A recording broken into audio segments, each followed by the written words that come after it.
get started, we are going to go over some house rules. We just want you to know this Zoom call is being recorded. So if you will wish to watch or share a webinar recording, that will be possible on KAICIID YouTube webinar channel. The link will be posted. During the webinar, you are welcome to participate by writing your comments or questions in the chat. Please also raise all the questions for the speakers in the Q&A box that you will find in the bottom of your screen. I will pick the questions after the end of the presentations. The presentations will be in English only. The time for each speaker's intervention is between 3 and 5 minutes. It would be very highly appreciated if you stick to this timing. It would be great if you could introduce yourself in a chat. Let us know where you're coming from, what is your profession, or your interest in the topic, or what was your motivation to join us today.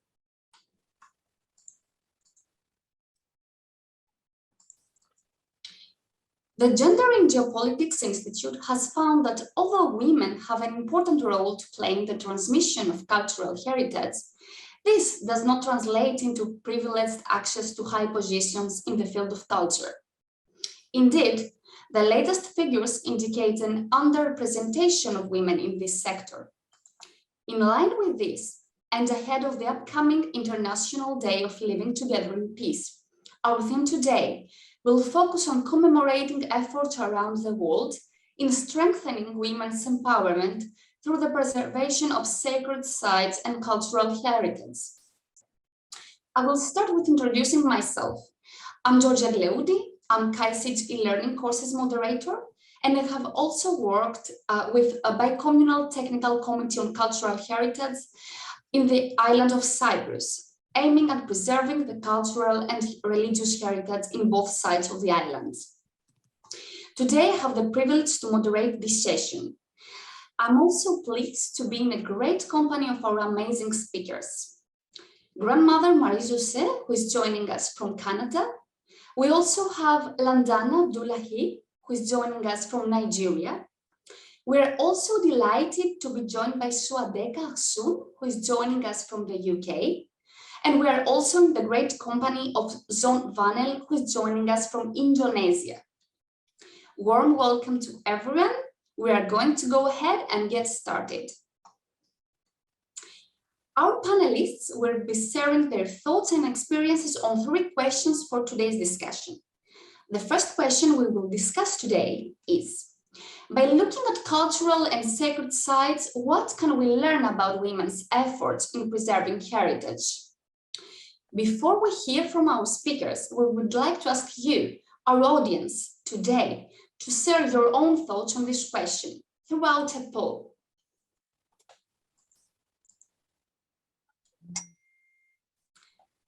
You can see in your screen our question. What strengths can women bring in the preservation of cultural heritage and sacred sites?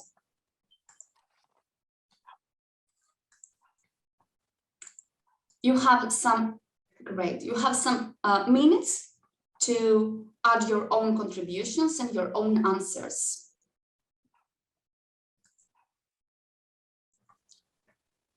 Awareness,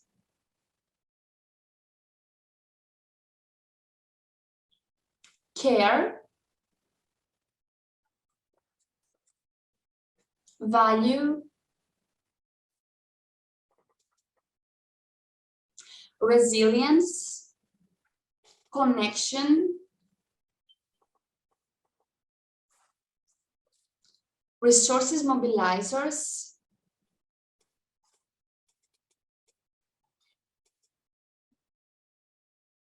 focus,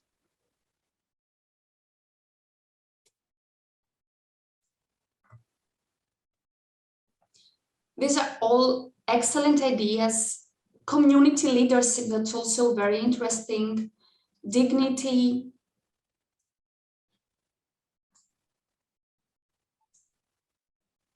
leadership,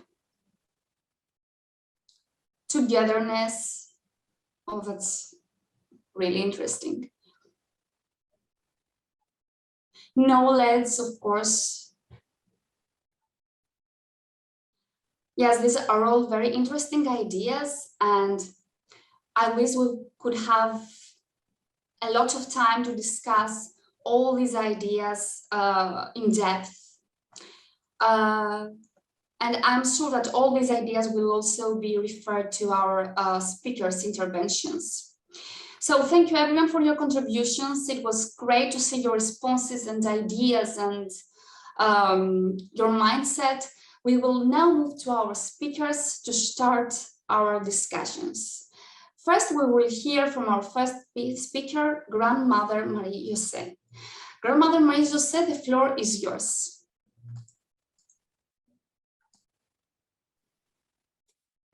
Hello, everyone. I'm really happy to meet you today. I am from Canada, but right now I am in France, actually, giving a series of workshops with Grandfather Dominique. But I took the time today to be with you for an hour, and I'm really happy to be there to share our knowledge, but also be here to listen to yours. So about the first question, Georgia, in our country, women play a very important role in the defense and protection of Mother Earth. There are, in a way, the spokesperson of the earth, since the element water also is associated with feminine energy. They are the ones who always take the floor to thank the medicine of water, but also to remind human beings of the crucial importance of preserving water. They always remind us that the water and land are not resources. Water and land are the source of life. So you were asking about sacred sites today. Well, for us, necessarily, you will always hear that the most important site is Mother Nature herself. And also, first and foremost, if there's a sacred site that we must not forget to talk about today, I think, a universal sacred site that I'm sure everyone here knows very well, it is this, our heart, our true home. And what I want to say today is that women are the best spokespersons for the sacred site that is the human heart. And to illustrate why, I'm going to tell you about a very important symbol for many indigenous nations, which is the symbol of the turtle. The world today desperately needs the turtle, for the world today is sick with speed. Everything is going so fast. We run all the time after success, performance, recognition, material goods, weapons, economic growth, etc., etc. The turtle is here to tell us, please slow down. Find again the patience, the trust, the close contact with the earth and the water. And why is the turtle particularly associated with the feminine energy? Because the turtle knows how to enter into herself. It is the perfect symbol for interiority. It is there that the human in balance, a human being that is in equilibrium in his or her life, finds true wisdom. The turtle teaches us silence, listening, intuition, gestation, connection with the invisible, prayer, meditation, reflection, inspiration. In short, everything the world urgently needs to find balance right now. Once a month, if you think about it, for decades, the woman's body reminds her of the importance of slowing down and going inside herself. And another fabulous ability that women possess is the ability to give birth. And all this forces us more than anyone to feel what it means to be connected to our inner life. The humans of our time are sick of speed. Women and the spirit of the feminine in all of us must now rise up and participate in the new world that we now have the obligation to build. Men in their frantic race wanted to conquer the moon, planet Mars, and even further into outer space, women must now help us to return to explore our inner space, the extraordinary sacred site that is our heart. Thank you. Thank you very, very much, Grandmother Maria Jose. This was a wonderful contribution. I really would like to keep the meaning of silence, how silence can be transformed into our dynamic, and how we can use the silence for making a better world and transform it into peace and a peaceful coexistence, and respect to nature. Because sometimes, let's imagine our daily lives, when we are into the nature, we just want to take some time and listen to this miracle, to hear this miracle. So thank you very much. I think this is a very big topic, ecofeminism and the role also of faith. So our next speaker is Lantana Doula. Could you please tell us, Lantana, what we can learn about women's effort in preserving heritage by looking at sacred sites and cultural heritage? Thank you so much, and good day to all our listeners today. I think our perspectives and our experiences, especially for us coming from sub-Saharan Africa, might actually be very different from some of the people in the room. But I think also as Islam, I'm going to be talking from my experiences as a Muslim, is supposed to be universal. But then we also have to recognize that culture plays an important role in our day-to-day lives. And for us coming from Africa, I think our experiences coming from a patriarchal society that has low recognitions for women's contribution has become our biggest challenge. We know that for Muslims, the mosques or our holy sites is the spiritual connect for all our development and for all our spirituality. But in our context here, we find that most mosques, most religious sites do not allow the presence of women in those places. So oftentimes we are forced to conduct our spirituality in our homes, away from our counterparts, away from members of our community. And so it's always a big challenge for women to feel inclusive, to be part of the Islamic community. However, our role as women has always remained that we are the custodians of our culture and our religion. And despite all these challenges, we try to play our role by mentoring our children on the path of our culture and our religion, and of course, preserving our heritage from generation to generation. Another experience we have in our context is in a country where, or in contexts where women don't have much meaningful role in leadership spaces. It means we are often cut off from decision-making processes. And it means for our political leaders, for our leaders to have greater control over our society, they have placed much more premium on culture than religious obligations. And for us in this context, culture means that women are not to be seen, are not supposed to be seen. Women are not supposed to have a say in the greater good of the community. We are not supposed to have any space on the decision-making table.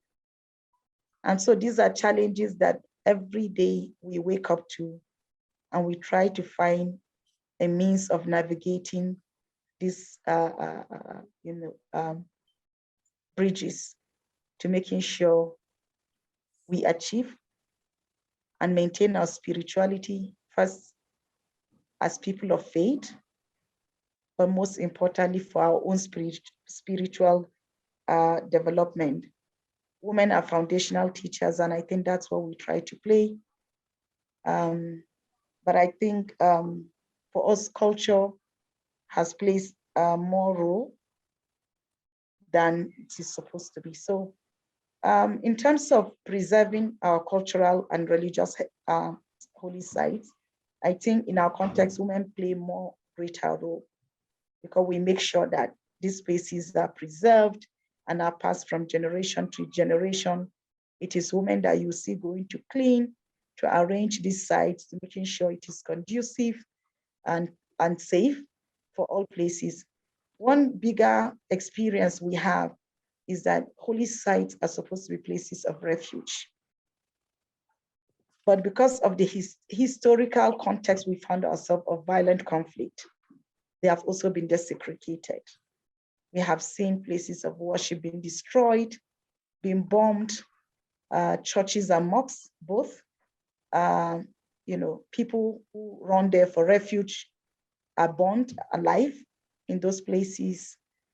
And so there's a greater question as it is now, especially for our upcoming generation, whether indeed spirituality is what we indeed need at this point, whether they need to just be on their own and not believe that God exists. So we are dealing with a lot of challenges around the next generation. What do they think? Do God exist? If God does exist, why do people get killed daily? If we believe that life is sacred and these holy sites are sacred, why do we keep killing each other? So overall, I think these are challenges that we face each day because of our different dynamics of conflict and of course the different dynamics that culture plays in our day-to-day life. So I think basically that's the first thoughts I wanted to share. Thank you. Thank you very much, Lantana. Thank you for mentioning the leadership, how women can have a say and can have a place in the decision making. I think this is something which now is starting to change, and we hope to change it completely in the coming years. And thank you also for mentioning how to protect the holy sites and how can women help in that and sustain them for future generations and for history. Thank you very, very much. Now we will hear from Swadeka soon. Swadeka, through your own experience, what can we learn about women's empowerment through the preservation of cultural heritage and sacred sites? Hi, you're aware that I'm based in London, so I might be giving some example here what we've been working on. You might be knowing that the source of identity heritage is a valuable factor for everyone, to participate fully in cultural life and in engaging on cooperation and dialogue, fostering mutual respect as well as appreciation and understanding. The support and development of national policies for heritage protection, giving an emphasis on preservation and management is a variable contribution to the subject, and the particular role that we all play in preserving and dissemination of cultural heritage as the intangible, tangible is recognized and supported, and the connection between intangible cultural heritage and the social and economic well-being of individuals and communities as well is recognized. We have heard earlier from our previous collaborator.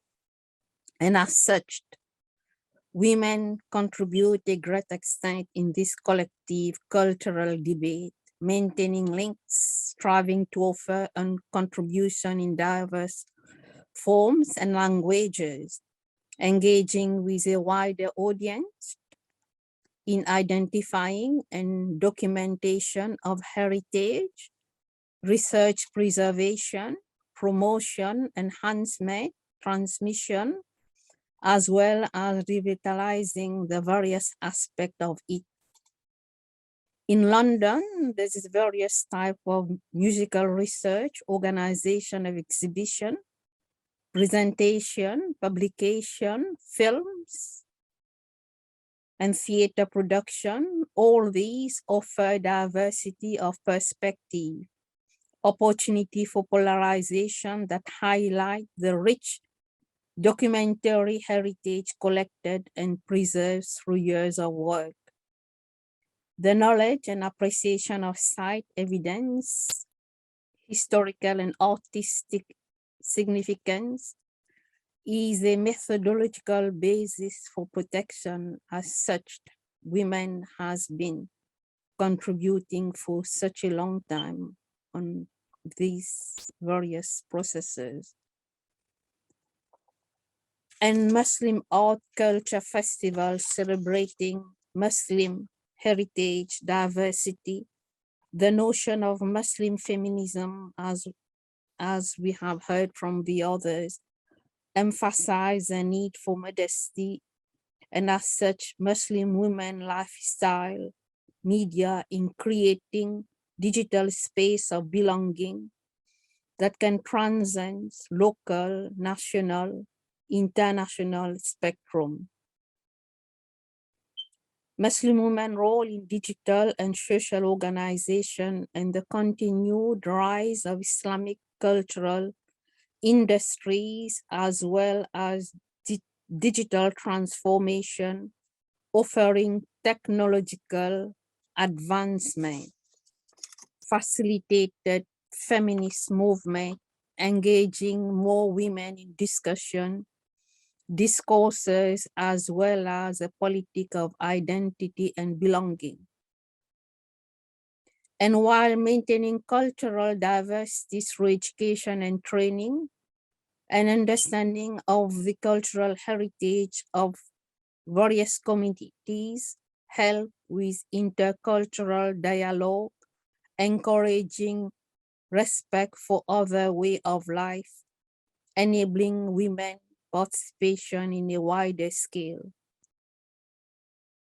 We have heard earlier the building and historic places, monument, artifacts are all considered mostly of preservation for the future, and they include objects significant to archaeology, architecture, science, technology, which are of a specific culture. In all these ways, we notice the preservation of sacred site, cultural, and intangible heritage contribute to women's participation. As such, it's an empowerment for women in general. It is, Radhika. Thank you very much. Thank you, because in your own intervention, you managed to cover a lot of different aspects, and you also mentioned technology and the digital space, which is really important for the female empowerment in cultural heritage. Thank you very much. Our fourth panelist is Zone Panel, and we're also eager to hear your own response, Zone, to our discussion question. Through your experience, what can we learn about women's empowerment through the preservation of cultural heritage and sacred sites? Okay, thank you, Georgia, and thank you everyone to attend this dialogue, and really happy to see you today. And in my opinion, women are one of the cultural agents who have a central role and major contribution in creating as well as maintaining and preserving cultural products in society. And the medium of preserving culture is also varied, starting from the simple level, like mother to their children, education in the schools, and even decision making such as at the political level, economic level, and even in other places or policies that it could happen. Unfortunately, these cultural pathways are still dominated by men and tend to override the role of women. According to the United Nations Development Program, through its report on entitled Human Development Report in 2018, which is from the Gender Inequality Index, Indonesia is among the highest in Asia. Indonesia is ranked 4th after the Cambodian, Laos, and also Myanmar. This figure shows that women still get different treatment from men in obtaining whether it is health, education, political opportunities, to get a job, including preserving the heritage. And most of sacred natural sites around the world have traditionally been the territory of men, with minimal or no participations by women. Women may not have played a dominant role in the recording of what is commonly understood as official history, but they surely have been the epicenters and key forces on social and cultural heritage preservations. They have performed the role of carriers of oral histories and narratives, while themselves being the active bearers and symbols of our social and cultural traditions, being the nodal points of every familial unit. Women have nurtured and sustained this tradition within their families over generations. For me, women is the guardian of civilizations. Thank you, Yasmin. Thank you very much, Son. I really liked your point for the oral history. It is something that we don't usually listen to, so I think it is really important to keep this in mind, that women are also the transmitters of oral history. Thank you very much. So thank you everyone for sharing your thoughts. This is all truly inspiring. I'm really looking forward to hearing your thoughts on our next questions. In our second question, I would really like to focus on the experience of our panelists today. So I would love to know, how have your own projects, helped advocate for women to be mainstreamed into decision-making regarding cultural heritage and sacred sites? But before we proceed, we are really eager to see some thoughts from our audience on a different question. What challenges, the question is the following, what challenges do you think women face in their involvement in protecting cultural heritage and sacred sites?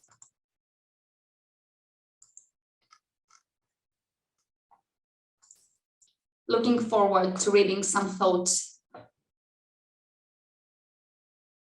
Or indeed, lack of opportunities. One, great. Men. Barriers.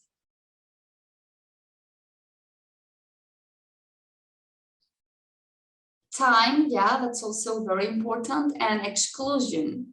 Great. You can still acceptance, of course. You can still send us your ideas. You can still submit your answers on the poll. And we can start sharing the contributions of our speakers for our second question. So now let's hear from Grandmother Marie-José. The floor is yours. And the question is, how have your own projects helped advocate for women to be mainstreamed into decision-making regarding cultural heritage and sacred sites? Well, I consider myself lucky because I'm given more and more a voice. And I'm also really glad that you've chosen to give women a voice today, and that you're also giving a place to the Aboriginal indigenous view of things, and that's why I'm touched, because the more it goes, the more we have a say. And so this is our experience. This is what I do on a daily basis. And the elders of the Aboriginal traditions have been looking forward to this time for a very long time. And I think what I have to say today to you all is maybe a message of hope. I'm thinking of our prophecies, for instance, and I've heard this kind of prophecies in many different First Nations around the world, and they were predicting that one day, after much suffering, they would see the man, the people they were calling the man with the pale face, would come to them and say, "We have lost our balance, can we help?" And we think that this day has come. And a moment like this one that we're experiencing right now for me is just another example of something that is happening right now for women around the world. And you know, I was talking about the feminine aspect, the turtle, a little bit earlier. Well, the loss of balance we are talking about here is reflected in many situations. We can see it in the climate emergency, in the humanitarian emergency caused by wars and the refugee crisis, in the emergence of destructive viruses. We've been going through this phase of and right now we're just in it, it's not over. We see it in the dramatic increase of anxiety, also in depression in the most wealthy countries. We see it in the rise of polarizing content in all forums, and of course in the glaring inequalities between men and women, and we just heard our sisters talking about it. So how can we help? Well, exactly as we are doing here today, I think. And it's so important to empower the feminine. And I'm being very careful here by the way I use my words. You know, you will hear me often talking about the feminine aspect, because actually we consider that it's inside every human being. We both have those two energies, but we have to face the fact that right now we're living in a world where the value system is much more masculine, and that's why we suffer so much. So I think right now, and you were asking for a few words of ours just a few seconds ago, I think right now what we need to do is to find our self-confidence again. This is what I wrote personally. I think that the main problem for women right now is that after going through all these ordeals for centuries, we lost our confidence. We are wounded. And so we have to face that, to know what's really happening, just to take time like we're doing right now and see, okay, this is the problem. I need to heal those very ancient wounds. I'm working often with women, and they share with me their dreams at night. And for all of us, we have these dreams of our mothers and grandmothers behind us who were suffering. And it's like if we're suffering this, the things that they suffered many years ago. But when we heal our own wounds, we heal them too. We have this strange feeling inside. So first we have to do that. And this is our experience. And this is what we're doing right here, right now, today. When I leave this webinar, I go back to our group over there, and we're working on that, healing the wounds, and then finding our self-confidence again. So this is the experience that we have right now, and we think that this is the real emergency. Thank you, Grandmother Marie-José. This is a very important lesson. This is a very important takeaway, to heal our own wounds. And this is something that we need to do it. We need to do it, not expecting from the others to help. Exactly. Yeah, that's great. So let's continue. Jean, through your own initiatives, how do you think they have helped advocate for women to be mainstreamed into decision-making regarding cultural heritage and sacred sites? Okay, thank you, Georgia.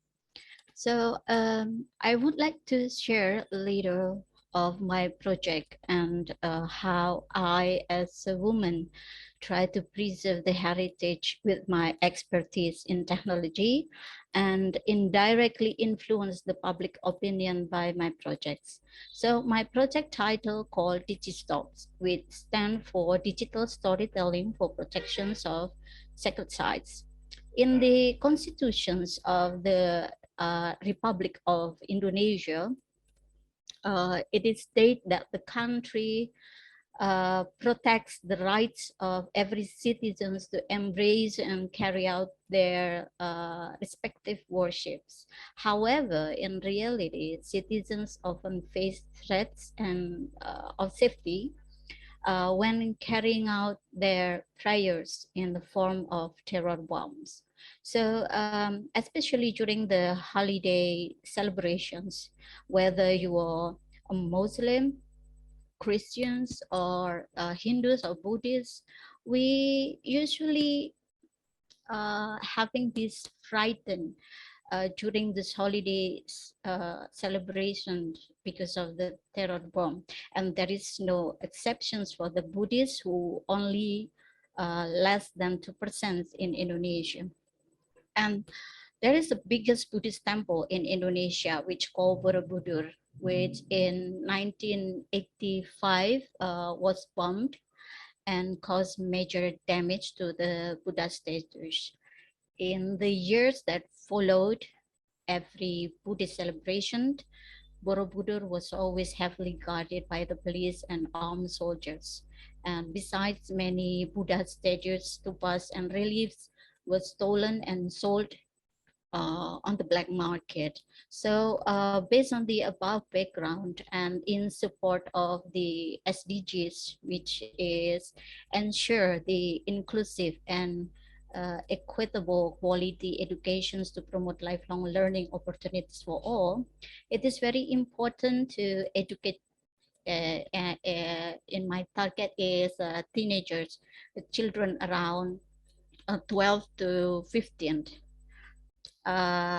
We educate the teenagers about the meaning of Borobudur as one of the World Heritage, because Borobudur reflect the life process and people need to respect one another to live together in harmony.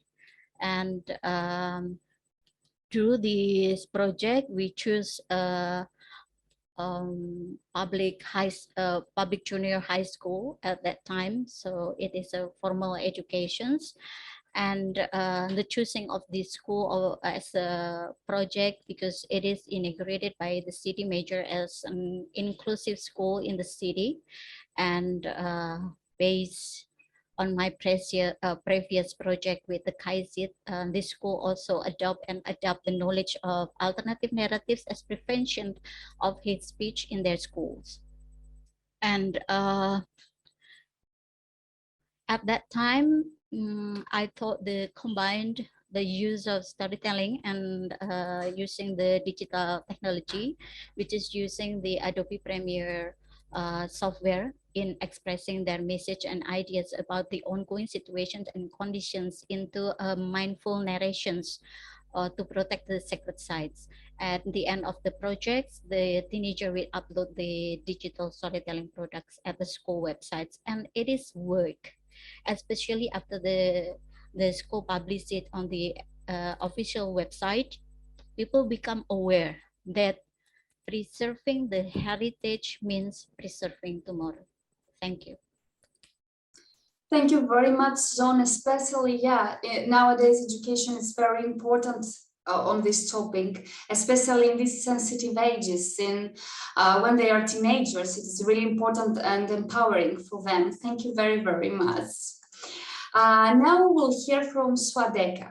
Swadeka, how have your projects helped advocate for women to be mainstreamed into decision-making regarding cultural heritage and sacred sites?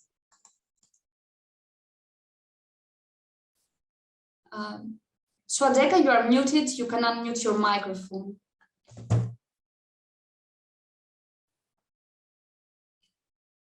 I think we can hear you now.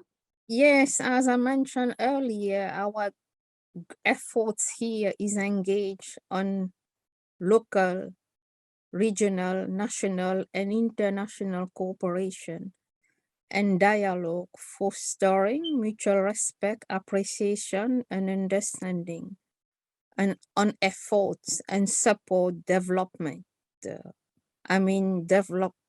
Developing policies for heritage and protection, emphasizing on preservation and management, natural and cultural sites, museum, libraries, archive collections are increasingly becoming collateral of natural disasters and the upsurge in the destruction of heritage. As mentioned earlier, whether in Afghanistan, Middle East, Africa, women are making international effort in preserving these cultural properties from being trafficked. Here in London, I support artistic, creative, and heritage products, enhancing and enriching education, therefore creating potential development, skill, and access to professional development. I collaborate with other organizations and British Council and with various other bodies, heritage bodies, organizations, galleries, and we all support in placing contemporary art at the heart of our programming, therefore building on all these work that I mentioned earlier. And the UK minister here announced grant project in support of conservation for international cultural heritage site threatened through conflict, and in the preserving of archaeological heritage in regions suppressed by conflict. We heard earlier those who mentioned other countries, but I will add Syria, Libya, Yemen, Afghanistan. You know, in these countries, conflicting time made these arts and artifacts disappearing, and there is this work on reconstruction and how we are going to bring back these damages and build better. But in general, I would like to mention about this feminist movement and feminist action plan. Now we have this feminist foreign policies and UN women working actively, providing a practical roadmap for putting sustainable and sustainability at the heart of recovery and transformation, and the addition of transformative policies for sustainable future in the context of specific policy pathways, political strategies, and pathways identifying global, national, and local levels that need action to move forward. So all these pathways contribute to building a better for women in their road to transforming and empowering themselves and giving them the potential to get on with the work on culture, cultural recovery, and cultural advancement, and building in this subject as we have been discussing cultural heritage and sacred sites. Thank you. Thank you very, very much, Swadeka. I'm keeping also the practical roadmap because it is something that is really necessary. If we want to move to our next steps, we need a practical roadmap to to know what we are going to do next. So thank you very, very much for your contribution. Now we're going to our fourth panelist, Lantana. Lantana, we're eager to hear your response to our discussion question, which is, how have your projects helped advocate for women to be mainstreamed into decision-making regarding cultural heritage and sacred sites? Thank you so much, Georgia. And I think in the beginning, I had about personal experiences, and I wanted to touch on that and also the projects that I have worked on. First and foremost, I would like to state that I come from part of the country where it's largely conservative. And so for me, having to break the ceiling and to come out to be actively engaged in peace processes in my country, I think was not just a privilege, but also an honor. And I have taken that to serve my community diligently by first and foremost using myself as an example to other women, and most importantly to young girls, to believe in themselves, to believe in their dreams, and to be better at whatever they put themselves into doing. And that has been my mantra in life. And I think I'm able to live up to that expectation. One of the things I have been able to do is to mentor women and young girls, especially in leadership skills, to be able to do better. I do a lot of capacity building and trainings. I also do a lot of empowerment, because just like one of the comments I saw, I always believe that for women to be able to be on the table, you have to be empowered, not just with skills, but also have some financial independence, to be financially independent. And I think that has been, and of course, to build networking, because as women, we cannot do it alone. Our aspirations, our desires, and our dreams can only be accomplished when we come together with one voice. And that's been one of our goals. And that's what we've been pursuing in the kind of context that we found ourselves. In terms of project, I would like to speak on two perspectives. One, as a KAICIID Fellow, I implemented a project for young school children that focused on training them on interreligious dialogue, and importantly, taking them to visit religious sites. And it was very interesting because I talked about our historical conflict, and for that reason, our communities were divided. And for many of these young children, they have never interacted with the other faith, not to talk of visiting, religious site. And my project focused on taking them to visit churches and mosques within their communities. And it was a first experience for more than 90% of these young children. And we could see how before they entered, they were afraid whether they would even come out alive or not, and so on. And we were able to break the ceiling with that initiative. And it really achieved a lot of result in transforming the way these children perceive the other religion, especially based on the stories, the narratives, the prejudices that they have been fed on from their homes, from their communities. So that project was chosen as a promising practice by KAICIID, and it is an initiative that has really done a lot of transformation within our communities. The second aspect of my project has to do with the work I do for KAICIID in Nigeria, which is supporting the interreligious platform called Interfaith Dialogue Forum for Peace. It is a 100-member organization of Muslim and Christian religious leaders. And it will interest you that, of course, in most spaces where we talk about religious leaders, it is often dominated by men. And the IDFP, which is in Nigeria, is not different. Almost all the leadership positions are occupied by men. We have like 20% women, and less than 10% are active in the group, with fewer, occupying spaces such as PRO or, assistant this, assistant that. And we've attempted to really change the psychology of the group by first broadening the subject of gender. In my context, when you talk about gender, it is not perceived as a male-female issue. Once you mention gender, it is seen as a woman's issue.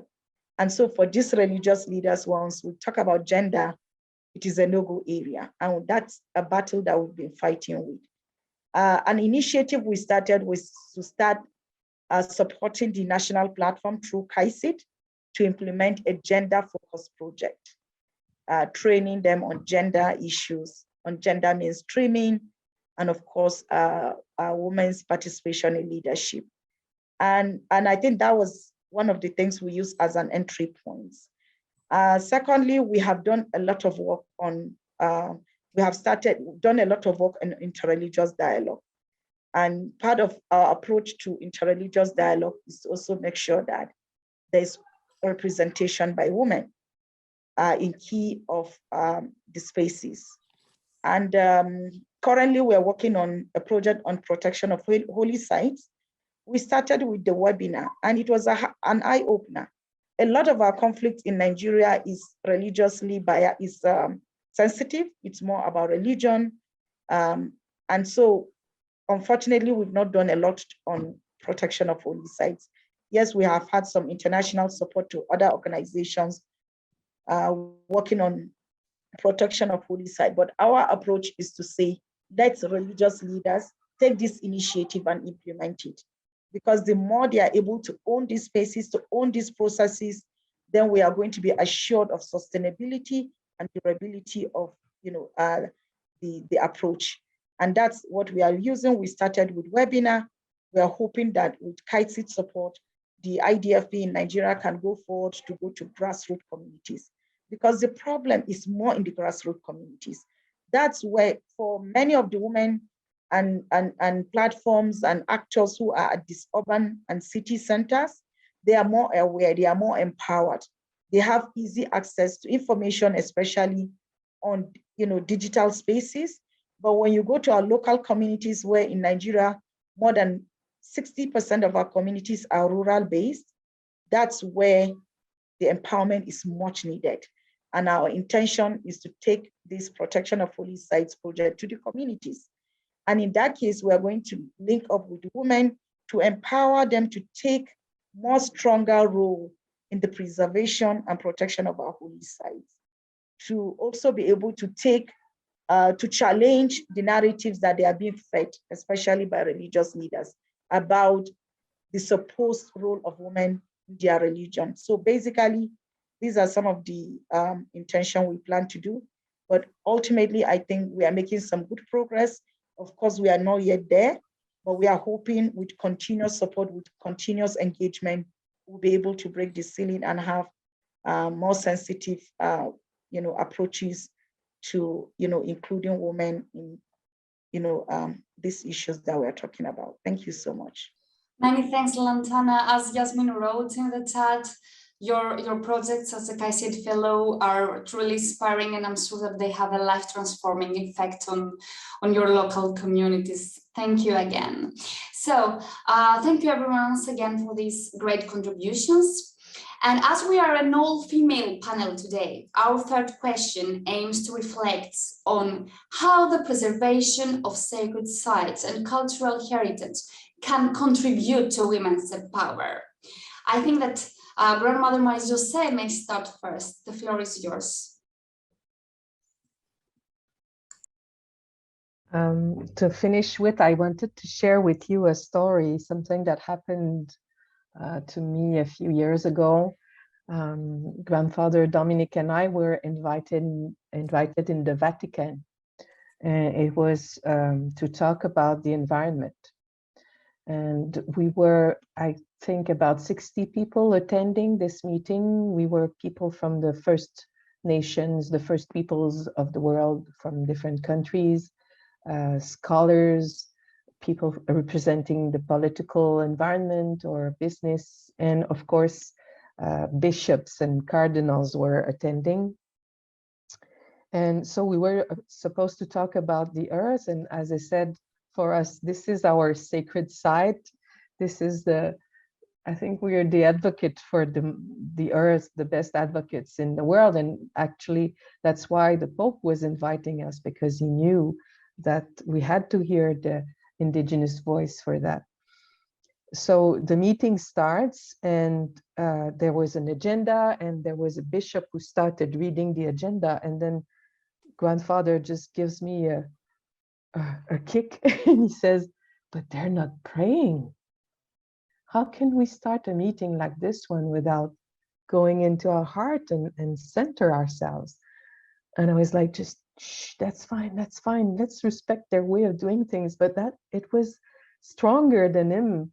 And eventually he raised his hand and he said, we cannot start a meeting like this in the Vatican talking about Mother Earth without praying.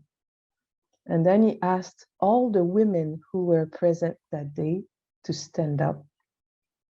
And he looked at the men and he said, I want you to look in every woman's eyes here, because if you want to talk about protecting the earth, our mother nature, then you listen to them. And all the women started to cry, and you could see that the men were just like, oh my God. But for me, what I want to express here is that for me, it was such a powerful experience, because having to listen to these words inside the Vatican was so symbolic of the things that are changing right now. But also I want to tell you that there are men who understand how important it is for women to come back. And we need to find these men. We need them to support us, to give us a voice, not just between us. We need men to understand that we are not obliged to be like they are. We can be equal and complementary and help each other. We have to find that way. I'm lucky enough to be inside a tradition where women always had a very important role to play. But right now, even in my country, which is Canada, where we are supposed to be very wealthy and well-being and all that, well, Indigenous women suffer so much. We have this problem of murdered and missing Indigenous women.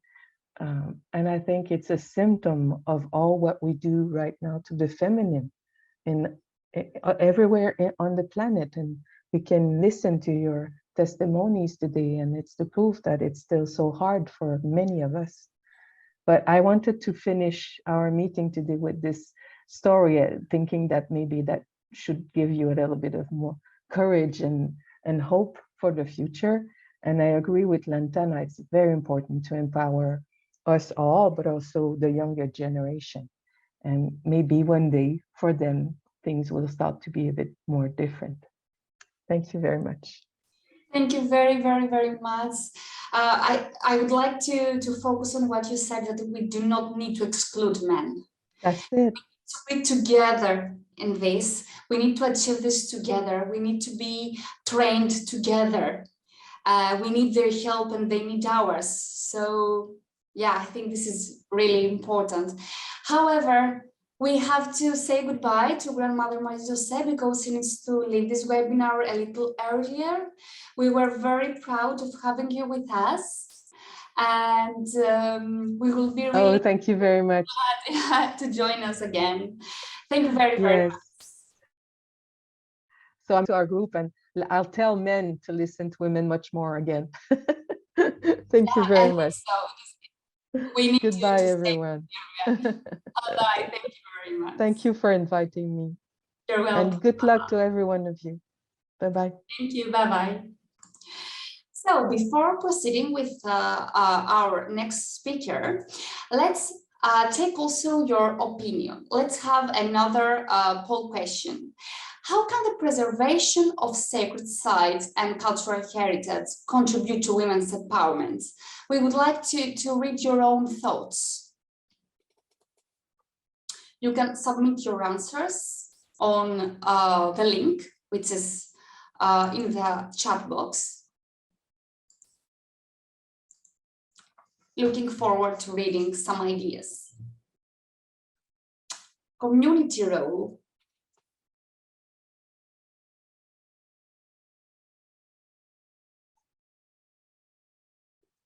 Reflecting past or healing the past.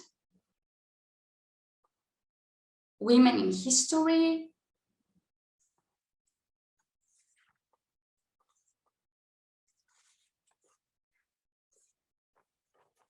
Strong skills, of course, knowledge.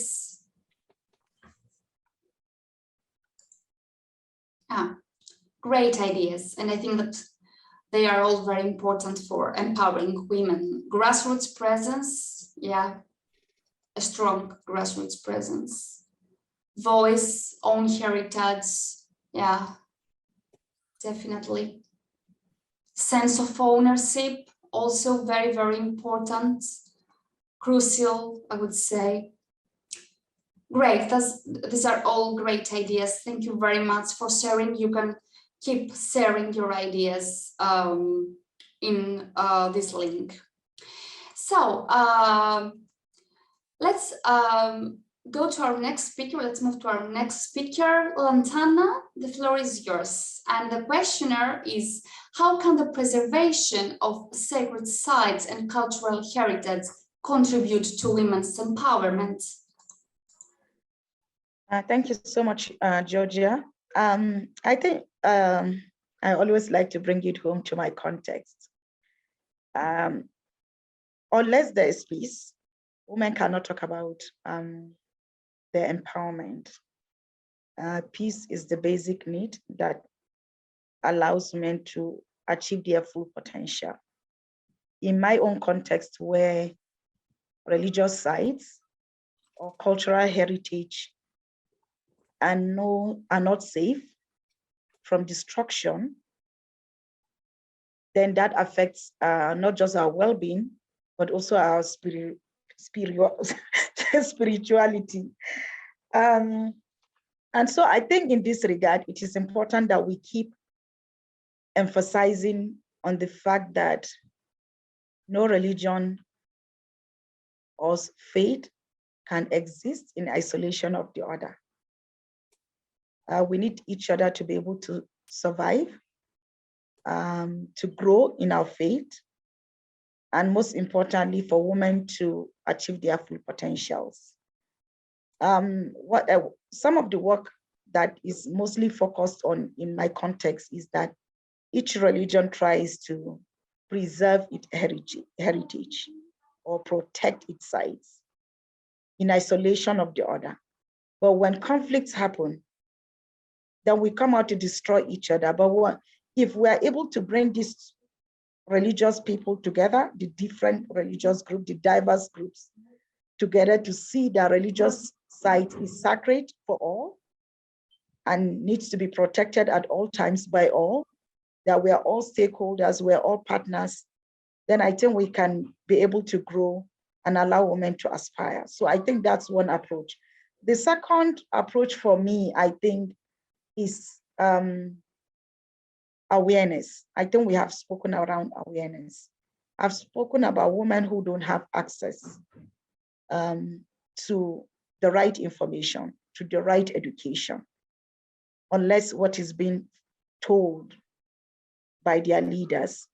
So unless we have alternative means of getting information to these women who are mostly marginalized, they are unaware, uneducated, unempowered, then we'll continue to have only fewer women who have access, who are educated, who are on the table. So we need to expand our approach to include the sensitive and peculiar needs of people who don't have access.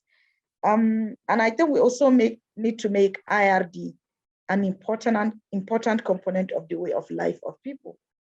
Interreligious dialogue is very, very important. And I think we need to create as much awareness about it as possible.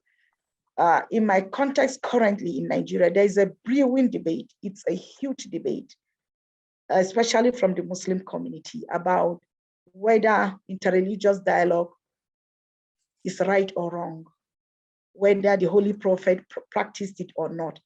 And we have a lot of influential religious scholars who are misinterpreting this notion that interreligious dialogue is not for Muslims. And already they have huge followership, and they are breeding this new crop of young people who think they have no business with the other religion. In this regard, if we continue on this path, then we are creating more problems in the future that we currently are in. And that puts more women, because when conflict happens, I'm bringing all these different dimensions to the fact that when conflict happens, women receive the brunt of these challenges. Women are the ones who get killed, who are raped in our context, who are kidnapped or abducted, who are forcefully married, who lose their means of livelihood, who lose their husbands or partners, or who lose their children in times of conflict. In that regard, a woman deeply affected by conflict is already traumatized and cannot be able to live up to her potential. And so the only way in my context, for a woman to be empowered is to first build bridges, to promote peace, and to ensure that people are empowered with the right information. And if we live in peace, then a woman can be able to serve her purpose on earth. Thank you. Thank you very much, Lantana. I would really agree with you, as I have seen also from my own experience that conflict, that women are the first victims of the conflict. So yes, I really agree with you. Meanwhile, if you have any questions for our speakers, feel free to write them in the chat box so we can ask them by the end of our session. We will have some minutes for a Q&A session. So now let's hear from Jean. Jean, how do you think the preservation of sacred sites and cultural heritage contribute to women's empowerment? Okay, thank you, Georgia. So in my opinion, the existence of cultural heritage in an area needs to involve the local community in its utilizations. And communities around the cultural heritage are placed as subjects and become part of the conservation and utilization activities, as well as placing community as important agents of preservation, security, and then protections and maintenance of the cultural preservations. By preserving the cultural heritage, actually we can make the potentials and successfully could formulate programs for the surrounding community to be able to benefit from the existence of the cultural preservation. And as I said before, that women are one of the cultural agents who have a central role in major contributions in creating as well as maintaining and preserving cultural products in society. And in my context, there is one of the cultural heritage sites which called Prambanan Temple.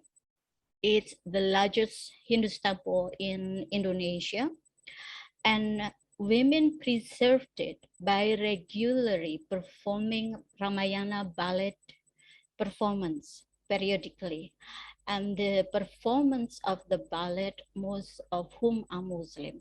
So even it is a Hindu temple, but the women community who preserved it, most are Muslims. So this shows that preservation of cultural heritage is not only empowering women, but also being part of the conflict transformation process to maintain harmonious and respectful relationship between people.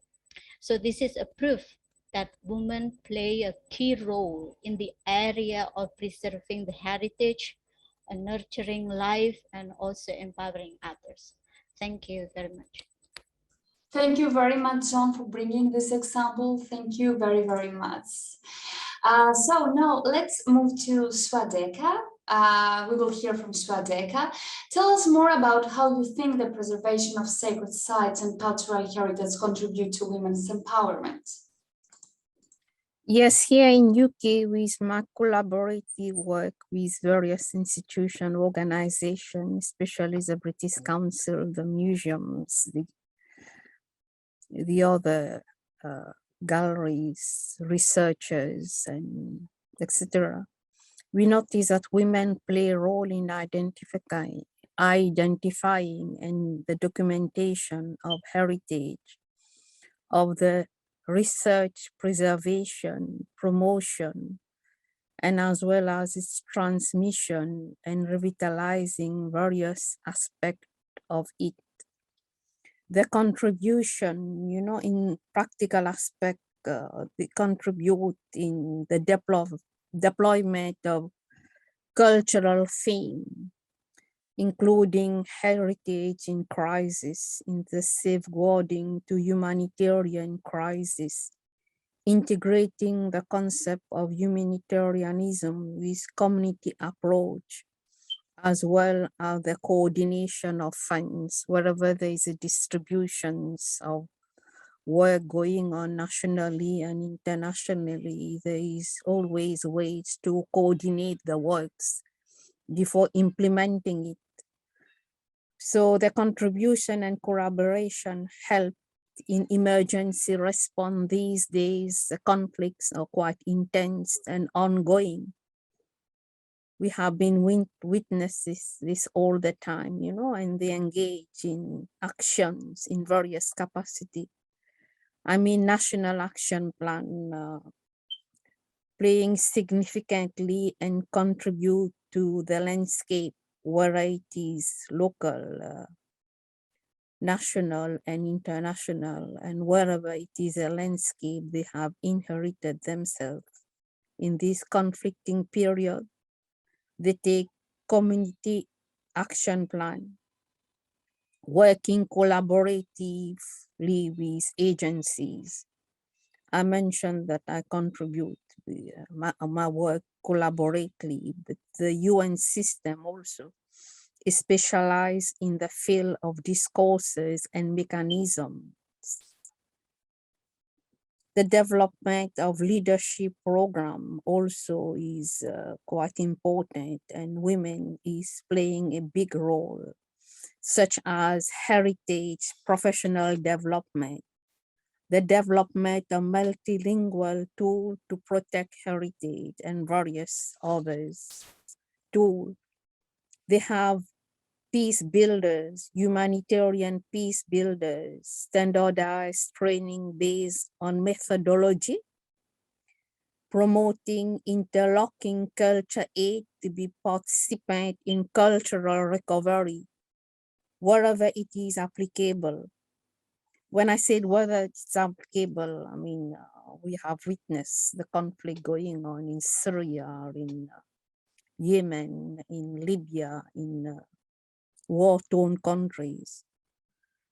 Therefore, they provide training, alliance for culture crisis. You mean after the aftermath of crisis, there is a period of recovery. So there are alliance for culture crisis, integrating disaster risk, conflict protection, humanitarian agencies, and peace builders. These integrate heritage with civic protection tool and emergency response with the development of guidelines, heritage, and professional action plan to various other communities, especially the marginalized community. Shall I carry on?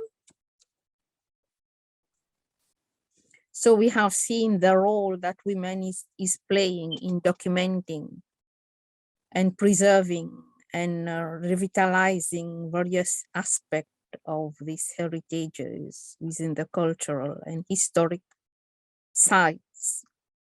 In history and historic places, movement and artifacts, monument and artifacts, which are considered mostly of the preservation for the future.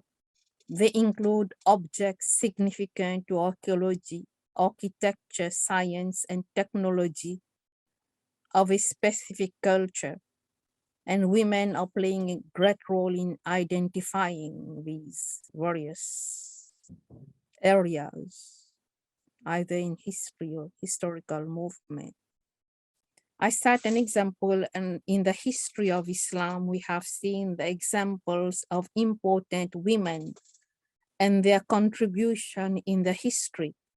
For example, the Prophet Muhammad's wife, who was Khadija, who was a highly educated Muslim woman in her own right, and other Muslim who has been quite active in the past. One of the women was involved in the founding of educational institution.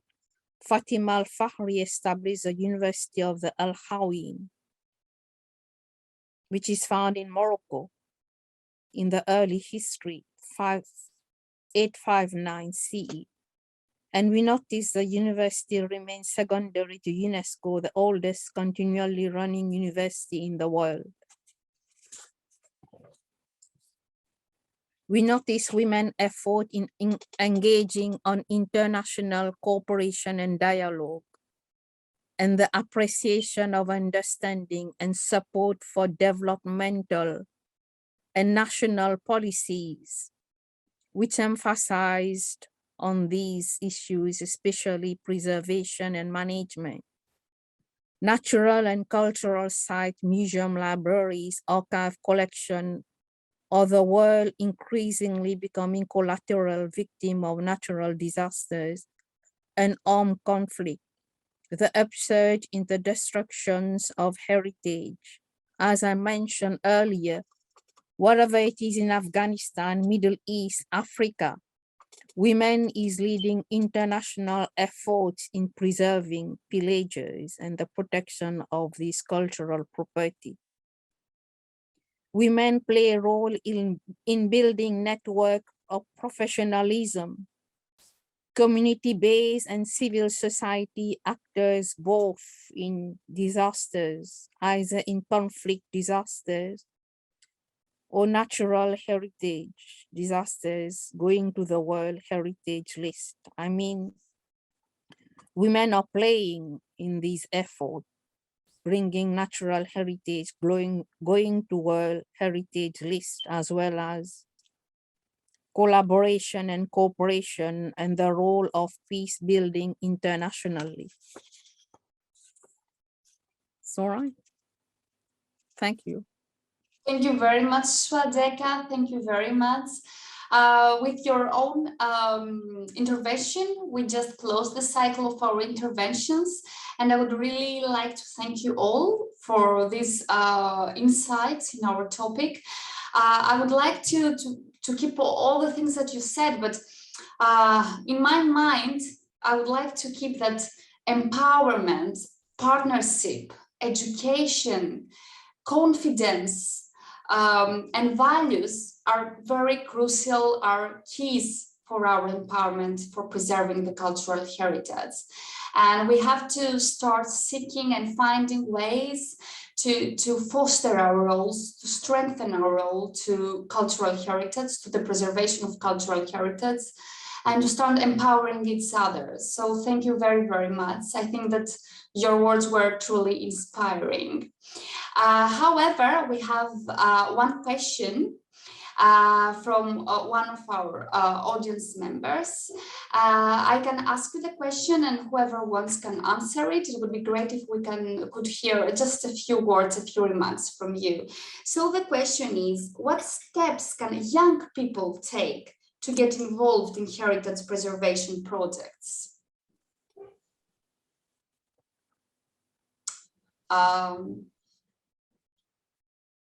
Is there any speaker who would like to provide an answer to this question? Yes, here in London, there are quite lots of leadership program, heritage, professional development, fun, you know, and multilingual tool to support young people if they endeavor to take actions and to protect, to contribute in the work. So it is like a summer camp or a skills program. yes, there's various organization.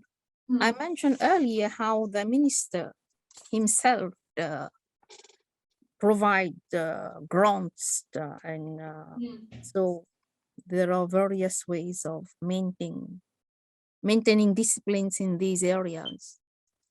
Yeah. Whatever education, trainings, or delivery of grants to support these initiatives.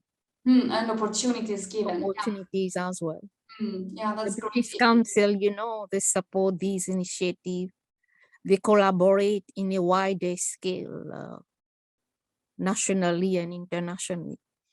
The presence is seen everywhere. So the youth are not left marginalized. They play a great role in our society. And yes, it is a way for enhancing their skills and not being marginalized.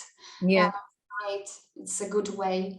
Any other speaker who would like to contribute in this question?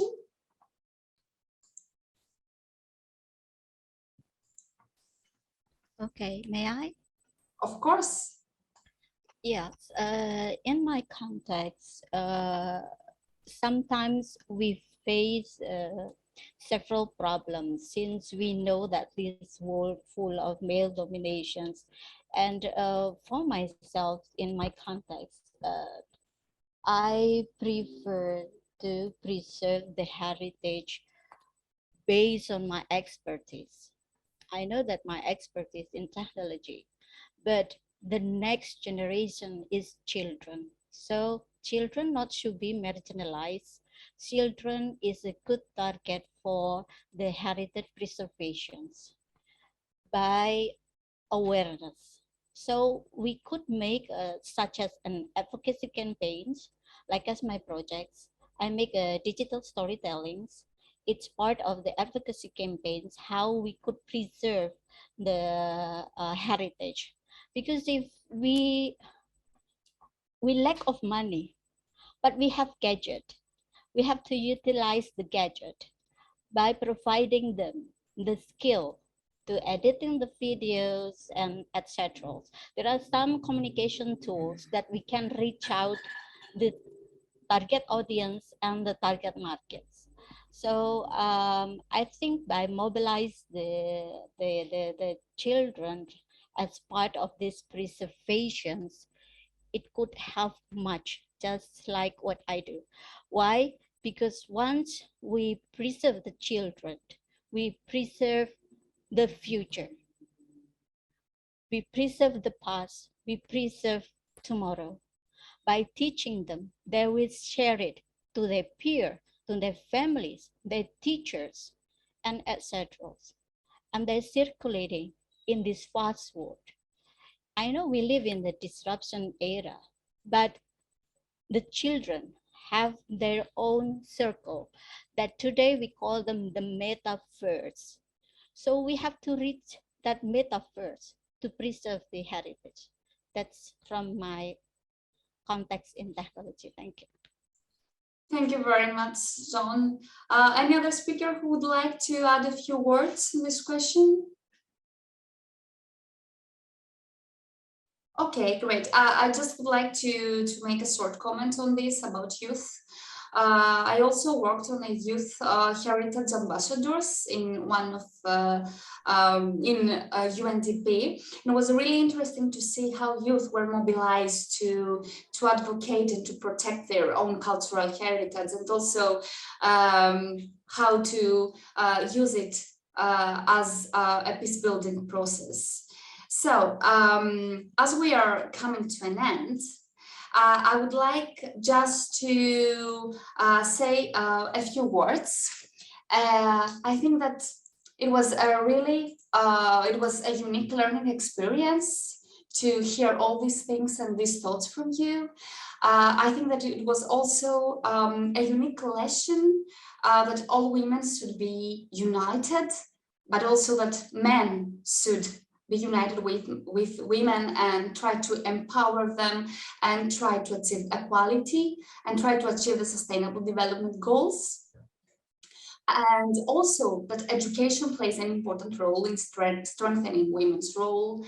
And this is a real inspiration. And also that women need to be need to take skills and need to take also practical lessons and get involved in projects and grassroots activities and grassroots initiatives and be an inspiration for the future generations. So thank you very much. I don't know if you would like to say a few words for the end.